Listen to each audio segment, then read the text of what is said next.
Tonight, the MP for Epping tells me he's upset and deeply distressed by claims by Reform UK about his constituency. It's after Essex police say Nigel Farage's claims that it bussed counter-demonstrators to a protest outside a migrant hotel are wrong. As the government deals with fears society is fraying at the edges, does Team Starmer really get it?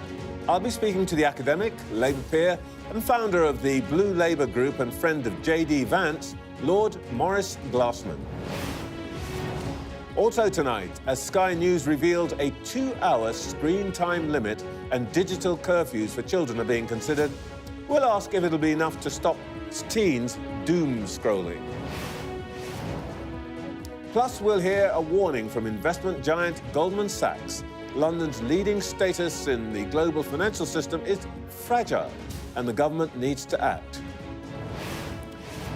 And as OpenAI teams up with governments in the United States and the UK, will it transform our politics? We ask none other than OpenAI to imagine what our future holds. And our future for the next hour, Ranil Jayawardena and Caroline Lucas, who will be with us for the next hour. It's Wednesday. I'm Trevor Phillips, live from Westminster, and this is the Politics Hub.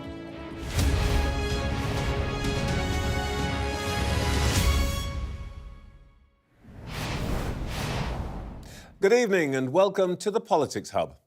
I'm Trevor Phillips, sitting in for Sophy Ridge.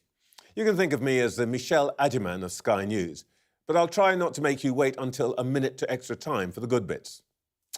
Tonight, the footballing metaphor works for once. It is alarmingly all kicking off in Essex, where dozens of people have come out to protest the housing of asylum seekers in an Epping hotel. The unrest edged up a notch today after Nigel Farage complained that the police had transported anti-racist protesters to the site. And inevitably, the rumour mill of social media has done its mischief, sparking further demonstrations at an East London hotel where the Home Office has reserved rooms for a possible influx of asylum seekers, though they say that right now none of the rooms is in use. As so often, exaggeration and accusation are turbocharging the tensions. The Cabinet was warned this week to brace for crowd trouble, not just in Epping, but elsewhere. But amidst all the finger-pointing, there's a pretty straightforward dilemma for any government. Everybody says that asylum seekers have to be put somewhere. Everybody also says that somewhere should be anywhere but their own town. These two things can't be right at the same time. Asylum seekers aren't like Schrodinger's cat, both inside the box and outside the box at the same time. The government says it wants to smash the smuggling gangs and stop the use of hotels to house asylum seekers. Thus far, both the numbers coming across the channel and the numbers in hotels are heading in the wrong directions. Can Keir Starmer find a way to solve the dilemma? Well, he's not even halfway through the match, but the crowd's already restive. With more local elections due next year and the government lagging well behind reform in the polls, failure on this one could be the thing that leads Labour to getting a red card. This could well consign his administration to an early bath. Well, earlier in Epping, the Chief Constable of Essex Police has been rejecting calls from Nigel Farage to resign. Our national correspondent, Tom Parmenter, has been reporting from there this afternoon, where he confirmed that 10 arrests were made during days of disorder. Do you accept that your officers have given a higher level of protection to one side of the demonstration? And do you also accept that in the accusation being made today that those officers' actions caused some of the violence? No, I don't accept that. The only protection that officers are doing is to those lawful and law-abiding people, whether they're in that accommodation, whether they're the people of Epping, or whether they are people who are standing there, as I've seen and you've seen the footage, standing there, with placards and banners wishing to make a very important and legitimate view, whichever your views about it. Where officers have intervened, that has because there has been disorder, there has been threats, or there has been the fear and concerns of those threats. And as I said at the beginning, that is exactly what policing will do, and we will step forward to do that. We are not being partial in any way, shape or form. If you're here to protest peacefully and lawfully, we will allow you. It's not us giving permission, you are exercising your legitimate rights. Where you break the law, that is where we'll intervene. Well, our chief political correspondent, John Craig, joins us now from the Home Office. John, we've got this story in Essex, but there's a wider political battle going on here, isn't there?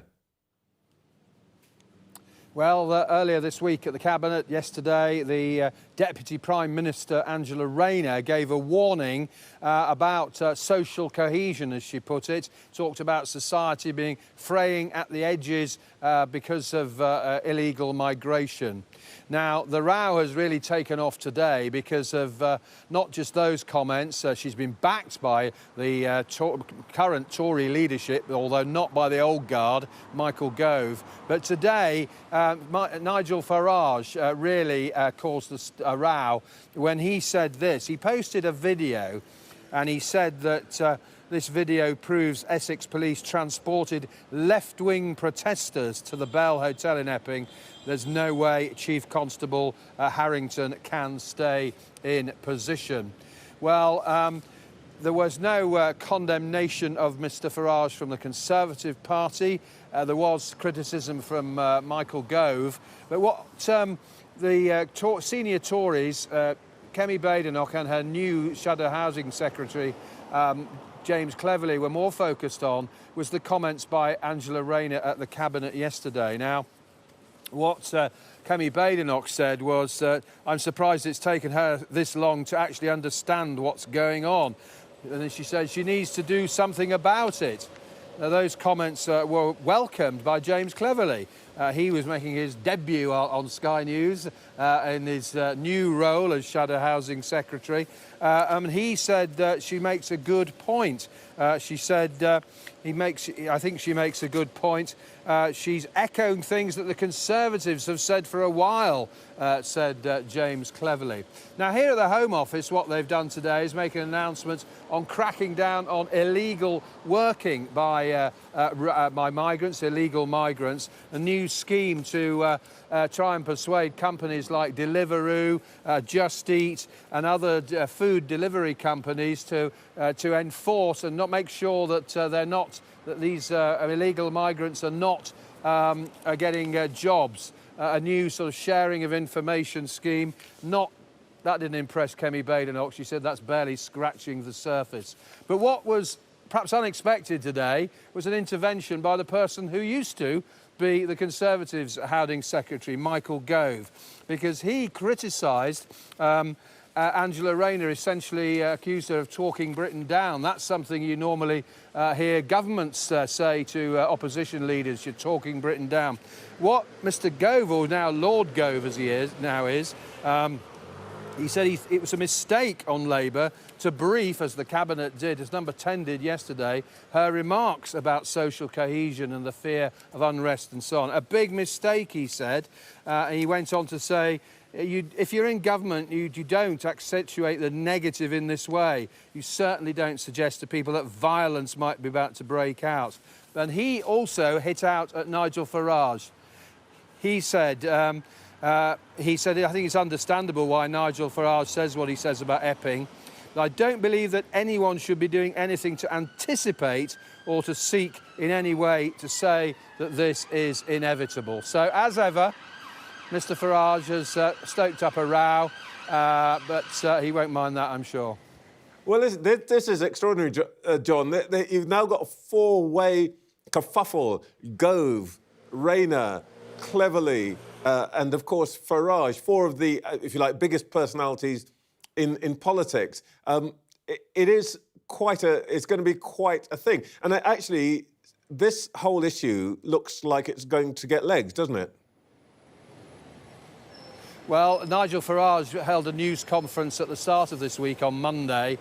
He was announcing a big law and order crackdown, jailing more criminals and so on, and sending many of them to, I think it was El Salvador, it was some foreign country. And he promised to keep the pressure up during the summer recess. opposition parties often try and embarrass the government of the day during the summer recess. That's been going on for years. I mean, when Labour in opposition, they did it to the Tories and vice versa. I remember campaigns like Summer Heat on Labour, as the Tories called it, although that was mainly on the economy, as I recall. But here we have real fears among senior politicians. Clearly, the Cabinet discussed their concerns about the summer, the weeks ahead, on Tuesday. We also know it was discussed at the Cabinet Away Day a week or so ago down at Chequers. Michael Gove may have a point when perhaps it's not so wise to go public with those concerns and perhaps any precautionary measures that might be taken. Because let's not forget, it was round about a year ago, the dreadful murders of the little girls in Southport that triggered all the unrest last summer. I well remember going to Downing Street when the Prime Minister, the new Prime Minister as he was then, was having big meetings with senior police chiefs and so on. At that time, reform were talking about two-tier policing, and Mr. Farage is making a similar point now. He's claiming the police were treating one group of demonstrators one way and another group completely differently. That is strongly denied by the police. But here we are. Parliament's just broken up. The Commons, certainly. The Lords are sitting till tomorrow. And here we have all sorts of allegations being made, fears being voiced, and a lot of worries among senior politicians about what might happen in the weeks ahead. John, thank you so much. Let's see if we can find out a bit more about what's actually happening on the ground, because just before we came on air tonight, I spoke to the Epping Forest MP. He's a Conservative, Dr. Neil Hudson. He is not happy with Mr. Farage. Take a listen. Dr. Hudson, what's the situation in Epping right now? Well, we have a community that is deeply troubled and upset and, to be honest, quite frightened and scared. We've had some very distressing scenes in Epping over the last few days, starting with the alleged sexual assaults a couple of weeks ago, including on school-age girls, and that has really changed the dynamic for our town.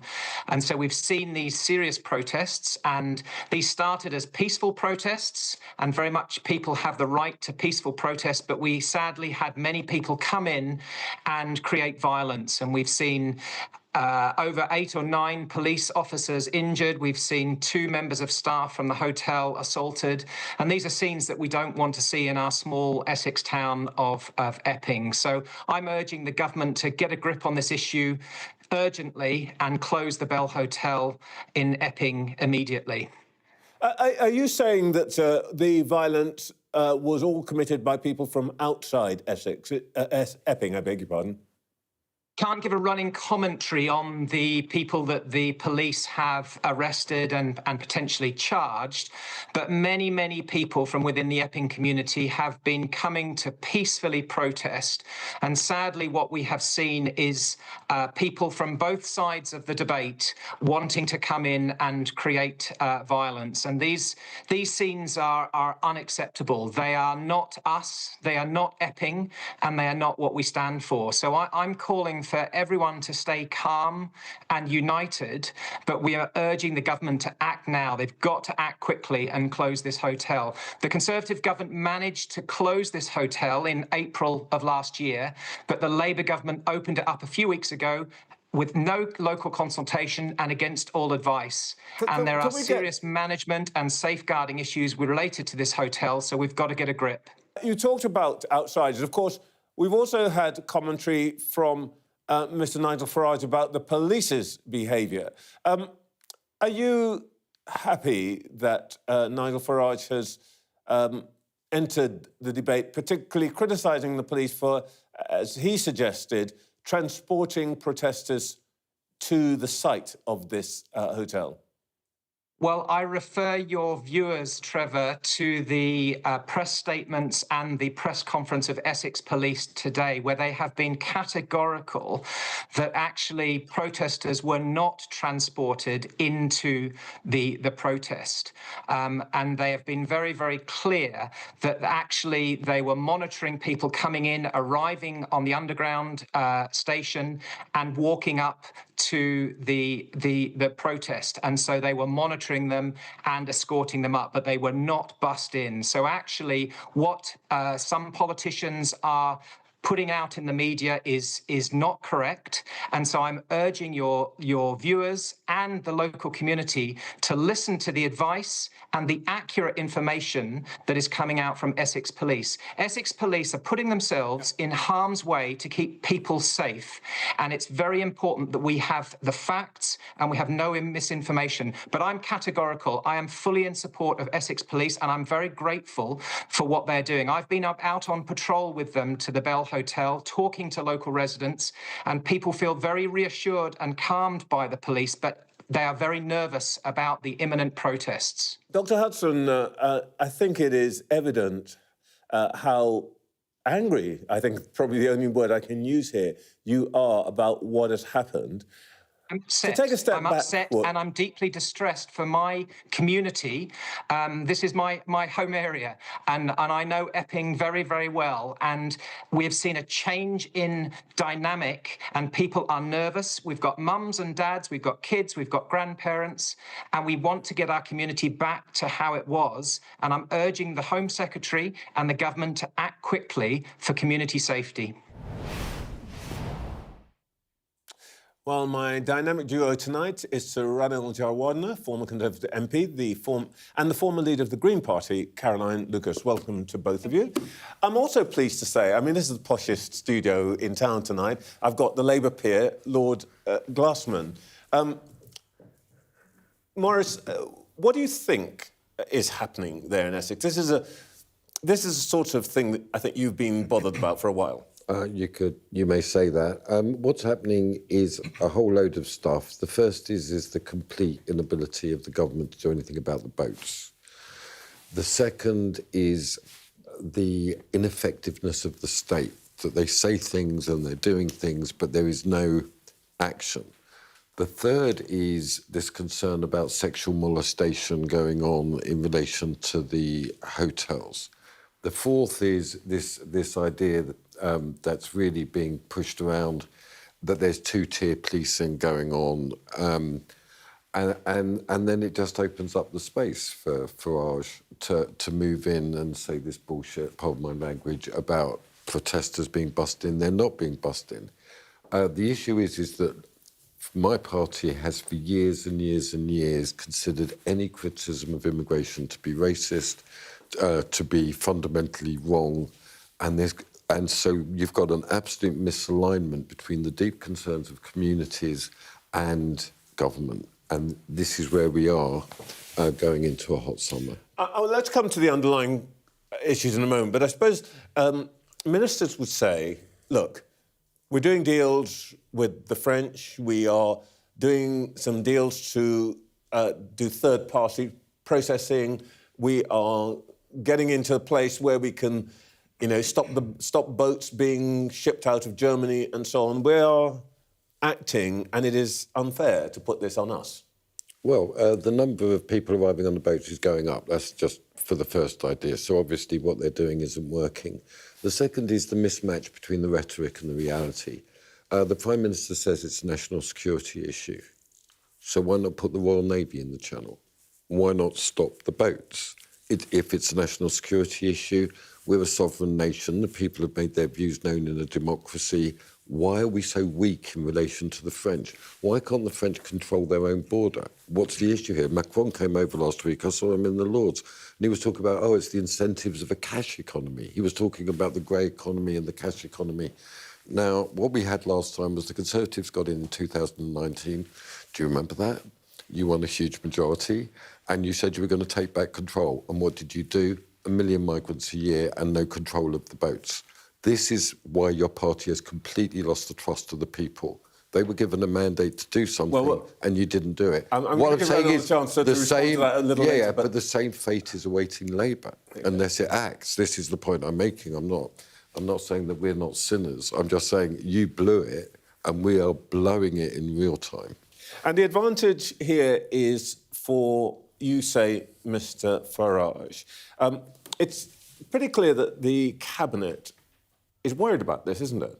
It's very worried. I mean, the point is, in order to make the proper argument against reform of Farage, he's got to be exposed as a saloon bar Thatcherite, which you would sympathise with, and a Putin appeaser. I mean, we've got to build up the strength of the armed forces, we've got to have an industrial strategy, and we've got to have a very clear idea about state reform and to honour the integrity of communities. What the MP was distressed about there is that his lovely Epping is now very, very anxious with the potential for violence, and it's extremely disturbing.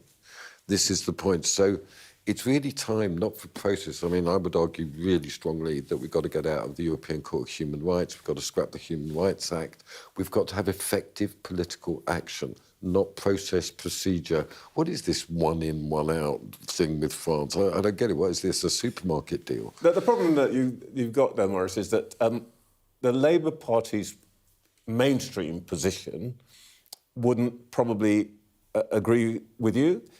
Is the problem here that you're identifying, that you think that there is a gap between the Labour government and, if you like, the body of Labour voters, the Labour tribe, on this specific question of immigration, of where asylum seekers should be, and that actually the traditional Labour vote is way, let's call it, to the right or socially conservative than the government?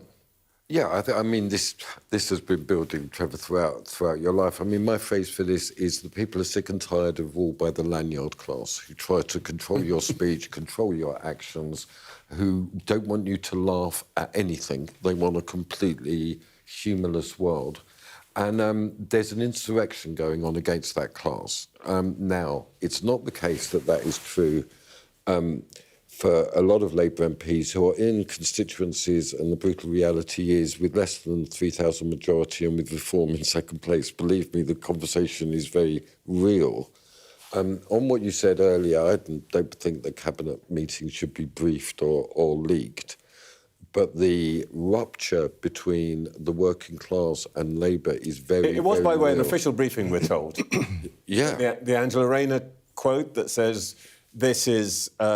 there's potential for further unrest because of poverty, deprivation, anxieties about this issue. Apparently, we're told it's community cohesion. Yeah. Well, this word community cohesion is a concealing word. There's a lack of solidarity, there's a lack of friendship, there's a lack of genuine fellow feeling going on, and it's driven by the delivery economy, which you pioneered so greatly, where you bring in migrants in order to deliver food to people who've forgotten how to cook. You know, that's one aspect of it. The entire economic model is based on the importation of cheap labour. So what you need to see is an industrial strategy where we start to actually make things again, the absolute opposite to Thatcherism.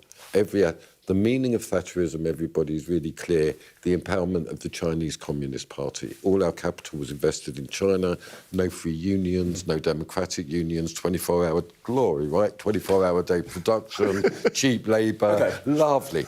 But that's the reality of our economy now. And Labour's got to lead in an entirely different, that's appropriate for this new era. Look, you mentioned I went to the States for the inauguration, and I could feel the rage against the lanyard class of the working class. That's how Trump won, on the back of, you know, that advert he did 14 times. Kamala Harris is for they, them. President Trump is for you. That's when I knew this thing was over. So it's not just immigration. It's a whole range of issues where up is down, right is wrong. OK. You know, Trevor, it's the last thing you want to hear when you go to the doctor, right? It's progressive. That's where the country is right now. Well, Maurice, you've obviously you've identified the fault here, and here they are sitting with us. Caroline, you Deliveroo, you failed to stop the boat. I'm going to give you a chance to explain your criminal actions and respond to what... No, not criminal. No, not criminal, but your failures. Maurice has got a point there, hasn't he? That the feeling that there is a lack of control here is evinced in reaction to this issue in Epping. I mean, I think there's a hell of a lot going on here, and it is important to kind of do a bit of disaggregation. So yes, people that were concerned about immigration, but they are also concerned about the fact that they have a really high cost of living, that inequality is being driven up. You know, I think if we had a population who felt hopeful for the future, who felt they had housing for their kids, who felt that they could get a doctor's appointment when they wanted one, then the ability of the Nigel Farages of this world to whip up quite so much grievance against asylum seekers who have a perfect right to come and try and seek asylum here. That is not a criminal offence. That ability of Farage's to be spreading his toxicity would be considerably less. So I think it is important to look at the fact that, as Angela Rayner herself said, if you look at the places where there were the most unrest after the Southport attacks, then 17 out of 18 of those were some of the most deprived areas in the country. So that is not an accident. So I think we need to stop blaming asylum seekers, which is kind of what it sounds like. People have an absolute right to claim asylum. The idea of putting Royal Navy boats in the Channel, I think, is bonkers, not least because if you just made it possible for people to make their applications for asylum without having to be here in the UK, then people wouldn't have to put their lives at risk. They wouldn't have to be driving then this criminal boat system. But I think that the issue that people are raising is, first of all, you say they've got an absolute right. Question, should that continue to be the case? And secondly, I guess if you ask anybody in Epping High Street, they would say, we're sympathetic to people, but we have a lot of homeless ourselves. That's my and point. why are we spending £6 million a day putting asylum seekers in hotels when my nephew, my son, my daughter cannot get a home? That is exactly my point. So if we addressed some of those very legitimate concerns that Well, people you're going to address it by putting his or her son and nephew in the hotel. No, I'm going to hotel's address there. it. Why have they got to be out on the street and the asylum seekers get the room? I'm not very much of a fan of them being in hotels, and I think they should be allowed to work while they're waiting for their asylum process to feed through. So they could be making a contribution to the economy. They would love to do that. It would be good for our economy if they did do that. But my point is that the ability to whip this up into being such a kind of toxic issue would be far less if the very people that you were talking about did have somewhere for their kids to live. And that should be about making sure that in the sixth richest economy in the world, we levy a range of wealth taxes so we can actually deal with those problems instead of pitting vulnerable people against each other. All right, before I mark Reynolds' report card, what do you make of what Caroline's been saying? I just don't see why it's a human right to leave France. And what's the problem with France? Why are we obliged to do this? This is completely... Because people have a right to choose where they seek asylum. If their family is here, and we've made it incredibly difficult for family reunion to happen, because we've colonised quite a lot of the world, then they are speaking English. There are lots of good reasons why people might want to come to the UK, and it is entirely within their rights to seek asylum. They can be sent back if their application doesn't... As far as I understand it, it's a criminal act to enter into the country illegally. I mean, I don't get this. We haven't made it possible for people to enter legally. So what other options do they have? There is an established process of immigration, but this idea that it is a right... Before you two get too far down the rabbit hole, let me come to you, Reynolds, because, of course, this is all your party's fault. We wouldn't be in this situation if in the 14 years that you were in charge, you'd have sorted it out. Well, not true, of course, is what I'd say. Can I just... I've listened very... When you say not true, well, you had 14 years to sort it. Before you get on to him, why don't you just sort out... Well, tell me why you didn't sort it out in 14 years. Part of it is the answer to what Morris has said. So, look, when we came in back in 2010, there were people trying to cross through Eurotunnel. That was stopped. What's happened since is that people have found a new illegal route, which is the boats. Now, I agree, there is much more that needs to be done to stop the boats. We did have a plan. I know some might disagree with it. That's fine. I've listened respectfully to their position. I hope they listened to mine. And we had the plan, the Rwanda plan, to say that anyone who does come here illegally should then be able to claim asylum, fine, but they will be processed offshore. That's what Australia did. That would be a deterrent. I think it's important also to... You never got anybody on a plane to Rwanda, except various Home Secretaries. OK, let me park that for a second. I think it's also important to separate legal and illegal migration. So, Morris talked about take back control. Whether we like it or not, We did take back control of our borders in terms of legal migration. The question is how high the barrier should be to allow legal migration. And actually, in the aftermath of COVID and Brexit, where a lot of people had left our country, there was, yes, a big increase that year, but that was part of bringing people back who had left the country in the first place. I'd also think it's important to say that actually the idea that is often used on social media blurs these two, and I think that's very unhelpful, because the people who come here legally feel as strongly about illegal migration as everyone else. They've played by the rules, they've filled out the forms, they've paid their fees. I've let you respond to it, but I'm still not hearing why you didn't do anything about the illegal migration. I said what we did do. We tackled Eurotunnel, we sorted that problem, and people There's still moved on. people coming in under lorries. There's photographs in the newspapers last week. The boats, we started taking action there. Unfortunately, the Rwanda scheme was cancelled by Labour. If they thought it was such a bad scheme, they should have allowed it to continue because the process was already there and proven it. What they did was scrapped it and waste a year. They've wasted a year, and it's interesting they're now looking at schemes that are not dissimilar, just a different country to process people in. It's very interesting they're coming round to our way of thinking. It wasn't just processing, though, was it? The Rwanda scheme wasn't just processing. They were going to have to stay there, so it's not the same. But it's providing people a safe country. And actually, this is the point that Morris made. France is a safe country. Italy is a safe country. Greece is a safe country. The very few people land here as their first safe country. OK. Because of the geography, you great lummock. How else can they? Morris, I've been called worse. Morris, you've advanced some propositions, including, as you say, the Navy and the Channel and so on. Do you think anybody at Number 10 is listening?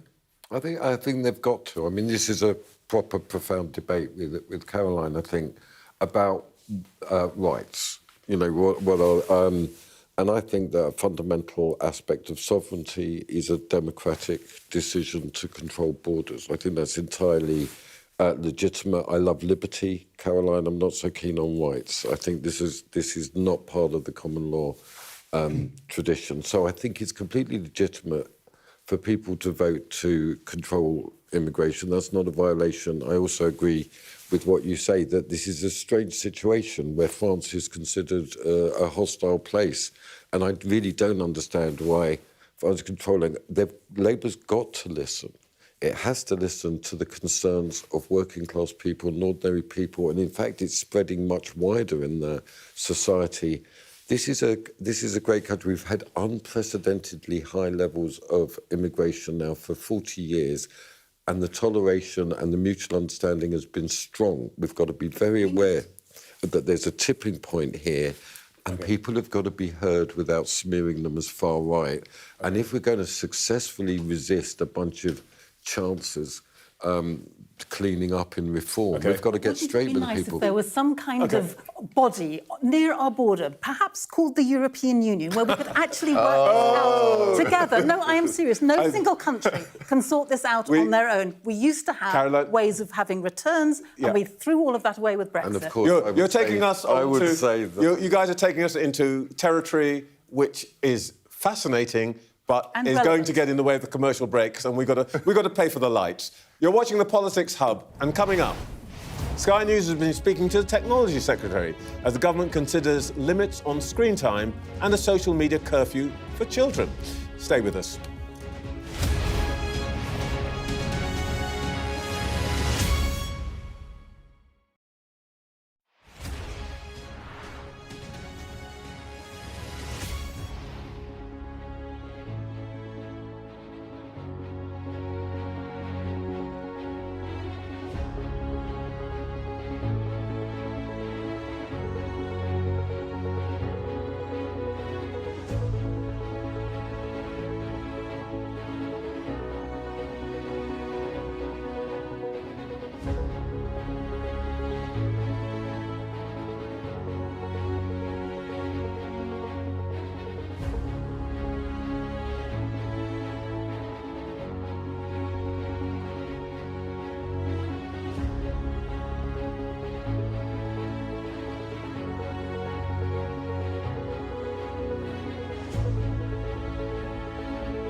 I'm Stephen Murphy and I'm Sky's Ireland correspondent based here in Dublin.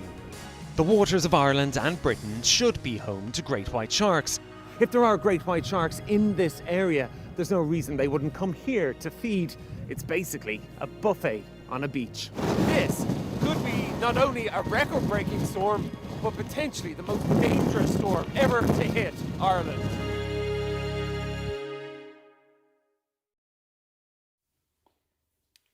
Welcome back to the Politics Hub. Well, limits on the amount of time children spend on social media are being considered by the government in a bid to tackle excessive screen time. The Technology Secretary has told Sky News 2-hour caps per platform could be introduced amid rising concern about the damaging effects of compulsive viewing content online, or compulsively viewing content online, I should say. Here's our political correspondent, Tamara Cohen.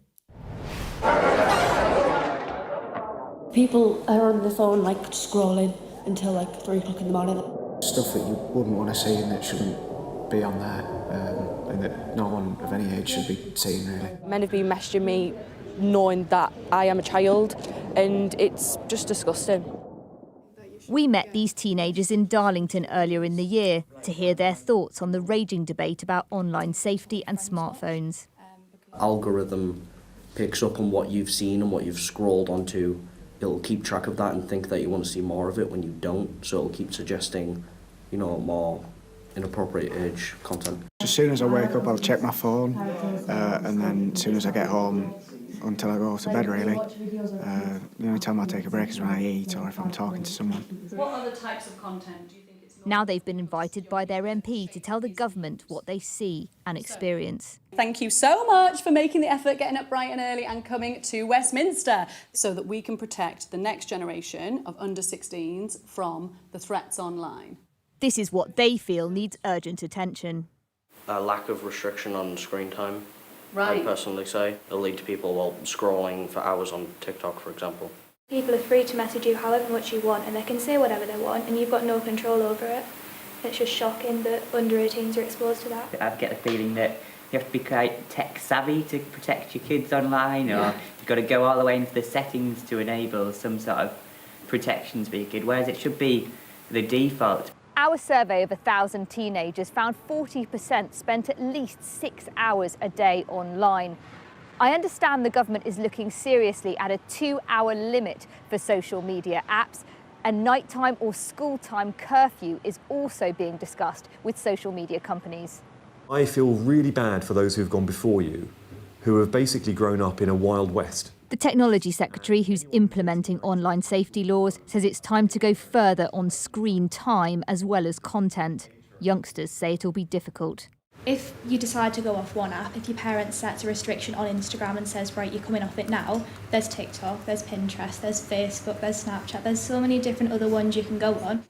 He confirmed to us that curfews for scrolling are on the way. Well, I'll be making an announcement about these things in the near future, but I am looking very carefully about the overall time that kids can spend on individual apps. Some kids feel, as we heard in that group there, that sometimes there is so much compulsive behaviour with interaction with the apps that they need a bit of help just to take control. He's also concerned by how many of the youngsters we met are contacted by strangers. It is madness. It is total madness. And many of the apps have taken, or the companies have taken action. We do need to go further with it. I accept that. You're coming closer. As the cameras stop rolling, will teenagers find these new measures make a real difference? Right, that's brilliant. Thank you. Thanks so much, everyone, for talking to us. Well, Tamara is here with me now, along with our duo, Ranil Jarawadna and Caroline Lucas. How serious are they, Tamara? Well, look, Peter Kyle says something on screen time is coming. Exactly how it will work, whether it will be the 2-hour cap that I know they've discussed with current and former social media staff, or whether it's some kind of curfew during the school day, is not clear yet. They have to work out what works. But it's interesting as a shift in itself, because the government have, for the last year or so, been focusing very much on toxic and illegal content online and implementing the Online Safety Act, which of course is still happening and is very important. And we're going to hear more on Friday about age verification for adult sites.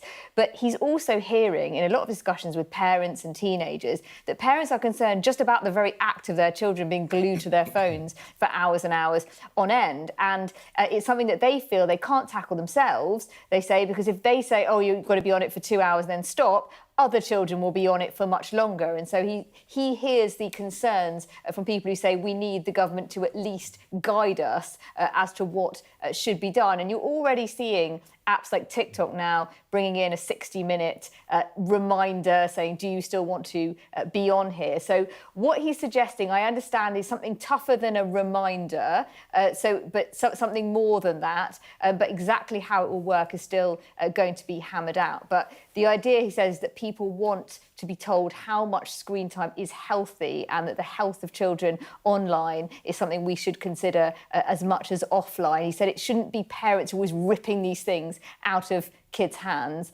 They want some guidance on it. You were talking to these teenagers, and did you think that they genuinely wanted somebody to essentially take the control away from them?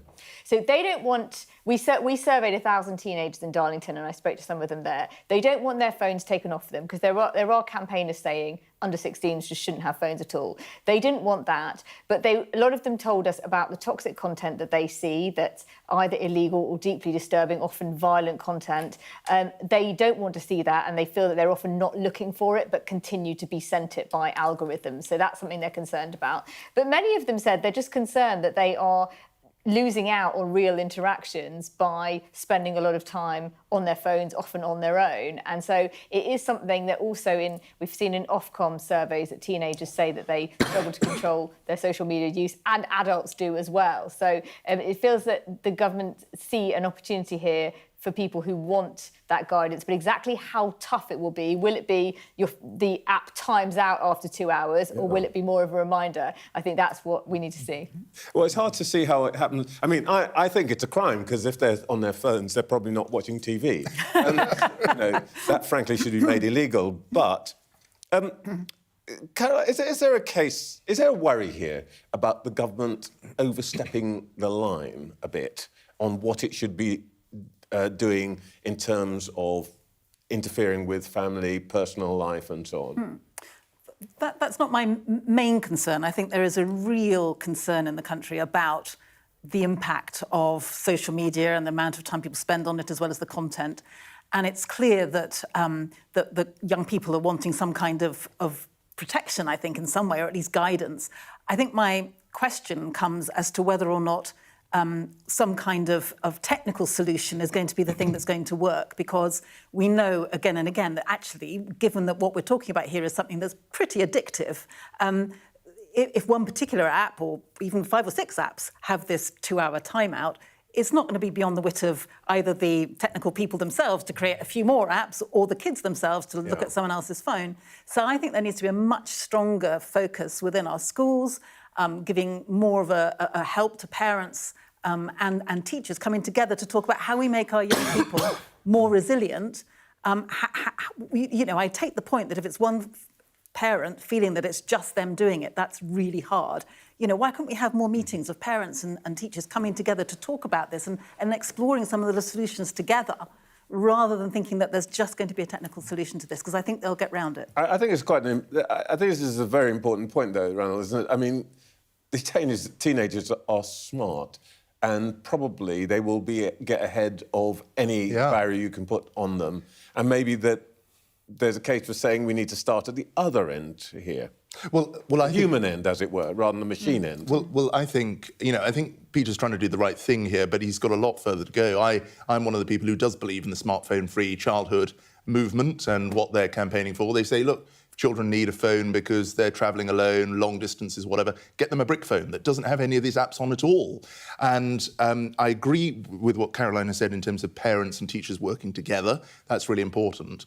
And, it's interesting. I'm a school governor at a local school in Hampshire, and the school did allow children to bring their phones in.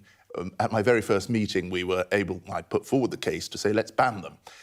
After a few months of consultation with parents and so on, parents were delighted that we were taking that step. Because just like schools, just like teachers, parents feel that if they don't get a phone for their child, they're letting their child down versus someone else, one of their friends who does. So that collective action, I'm a Conservative, but sometimes collective action is important. And I think in this case, it's proven, because not only has this school now said we're banning phones, but now other schools in the area are following. And those are schools that previously said, don't touch this with a barge pole, it's too dangerous to try and intervene, parents won't be on your side. Actually taking some decisive action is exactly what's needed. And children will benefit because they are looking at these phones for far too long. There's no policing of it because parents are busy. It's not their parents' fault, but it's the fact that they do this in their bedrooms and can be on it late at night and what have you. Even if there's some sort of screen time, like I have on my children's iPads, which they do have, they didn't have mobile phones, but they do have an iPad, the children are very adept at trying to find ways around it. So this decisive action is required. Tamara, did you get a sense from parents that this is something they welcome? So I've done lots of reports about this, and lots of parents they don't all necessarily want a smartphone-free experience. Some of them do, and we've spoken to them about that. But some of them just want some form of control over their child not being able to see what is illegal and deeply harmful content, because we spoke to those children in more detail about some of the stuff they see online, and they believe it's not the sort of stuff children should be seeing online, and they're worried about kids who are 11 and 10 who have phones. But they know that this is not a silver bullet, that kids are smart. We've heard about schools where they buy these pouches and the children take the phones out of the pouches. But the idea is just to send the signals to parents that about 2 hours is about the right amount. At night, maybe not the right time. And you already see, it's interesting that the tech companies respond. So we're already seeing some of them bringing in reminders. Interesting, Pinterest are now supporting phone-free schools. They say, social media is not for school, it's for later. So I think they're hoping that the tech companies will see the writing on the wall and come with them. But this is all being done alongside content, because obviously, as one of the children was saying to us in that session, it doesn't matter whether you're on social media for an hour or 10 hours, we're still seeing the same stuff. Yeah. But Peter Keir's saying, I'm hearing parents who say, I'm not sure I want my child glued to this stuff for eight hours. Is there a way that, obviously this wouldn't apply to all apps, each one would be done individually, but he understands that parents find the settings a bit mind-boggling. They often don't know how to go into different app settings and make sure they're putting the limits on. And he said this feels like an area where the government needs to give some guidance.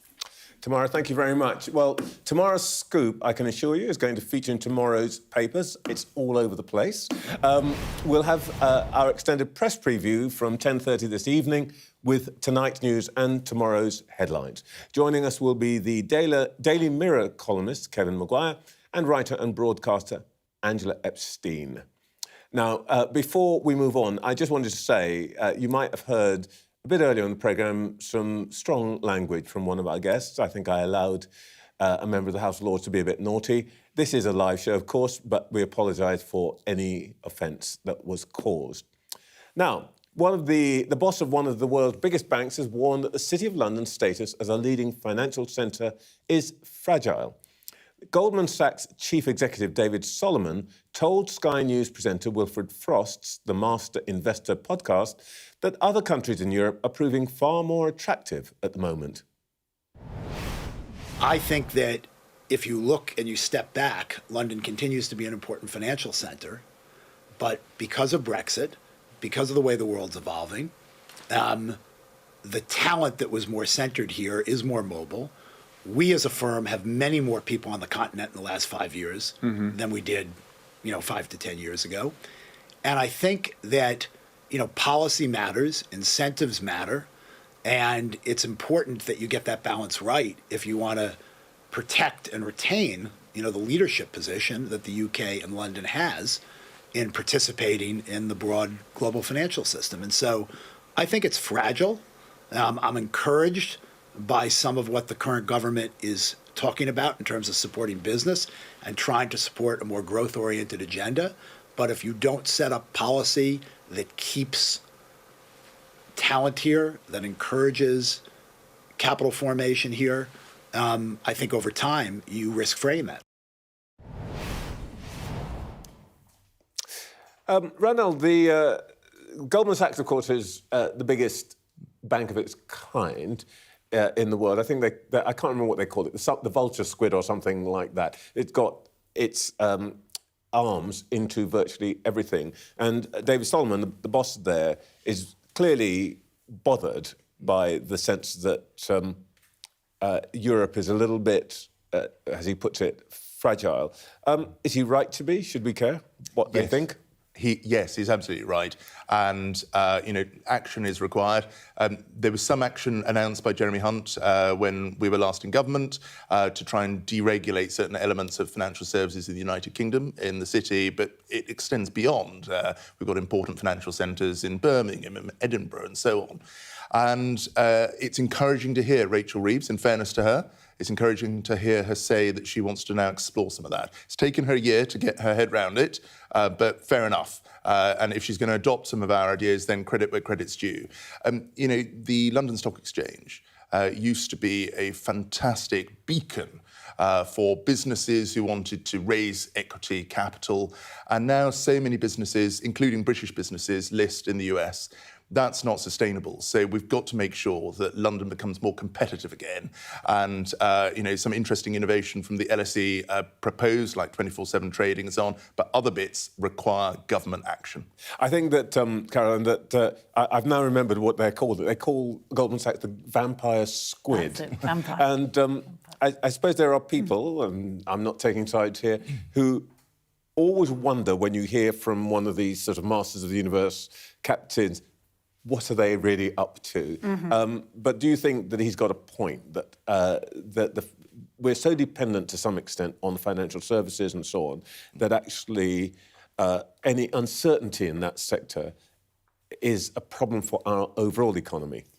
Well, I think if we're looking at our overall economy, then there are questions as to what kind of role the financial sector should play within that. And I think there are plenty of experts who would look at our economy and suggest that, in fact, financial services is far too much of the economy in the sense that it's unbalanced.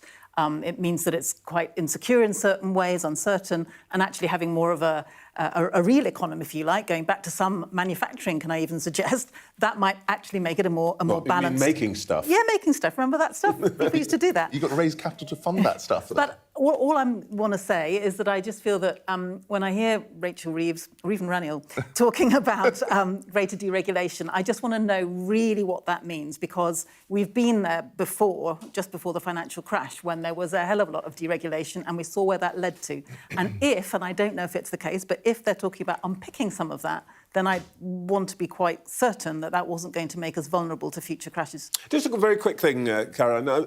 Rachel Reeves, whatever you think about the rest of it, what she said, has always said that green prosperity, and the industrial strategy has at the heart of it is a green development.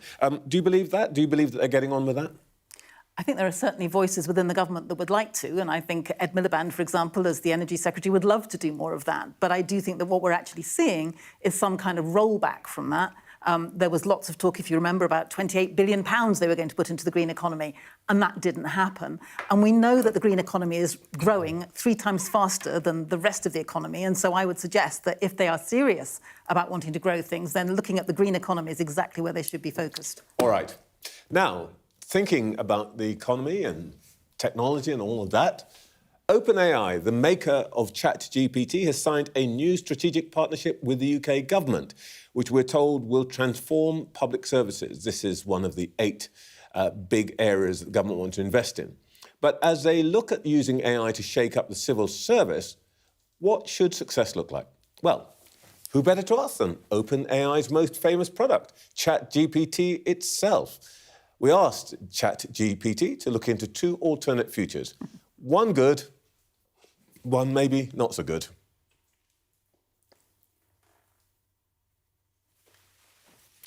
Well, here's how the model sees the Prime Minister when he's successfully running government. All smiles, as you can see. But AI paints a different picture when the technology goes wrong. A rather gloomy Starmer here. And it's a similar picture for Whitehall, with blue skies when ChatGPT has successfully turbocharged the civil service. And, oh, sad, dark clouds appear when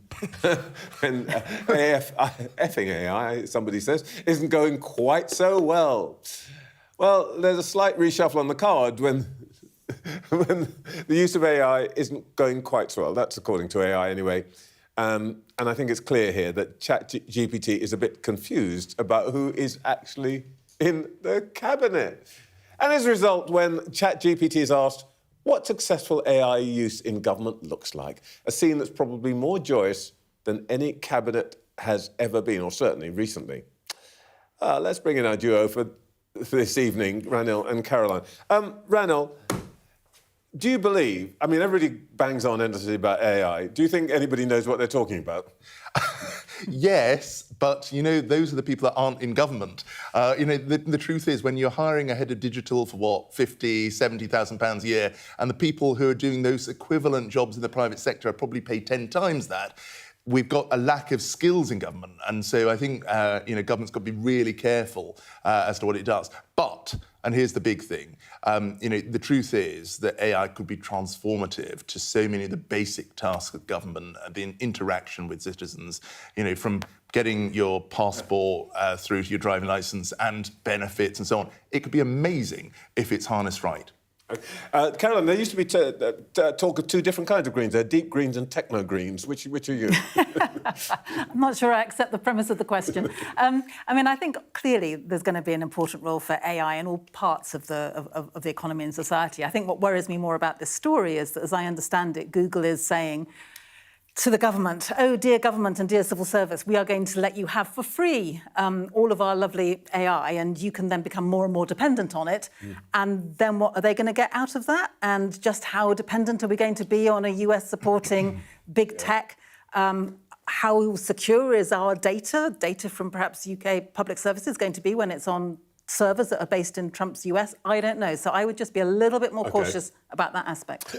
Well, that is it from us tonight. I've been your AI host tonight. Sophie will be back in her real body tomorrow at 7. Next, UK Tonight with Sarah Jane Mee.